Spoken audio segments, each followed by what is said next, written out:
This one wasn't planned the same way.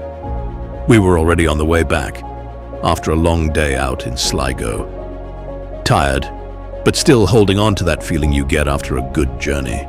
And this place, it was close. Too close to ignore. We've been here before, twice. Both times, though, no sunset. Just clouds, flat light, nothing special. But this time, something felt different. The conditions were right. The light was soft, warm, spreading slowly across the landscape. And suddenly everything changed. The hills, the fields, every color became stronger. Shadows stretched longer, giving everything more depth. Simple land, but alive in a different way. And this time, I wasn't alone. We just stood there for a moment, taking it in.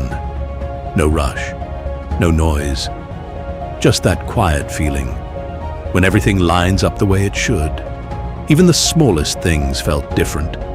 Cows scattered across the fields, different colors, different breeds, moving slowly, without a care. Sheep grazing nearby, some playing, some just resting, calm, untouched. And from above, it felt even more real. Using the drone, keeping distance, you see everything as it is. No disturbance, no reaction, just life, happening naturally. That's the beauty of it. You're there, but not really there. Just watching, capturing something that would be gone in a moment. And maybe that's what made it harder, because it didn't last long.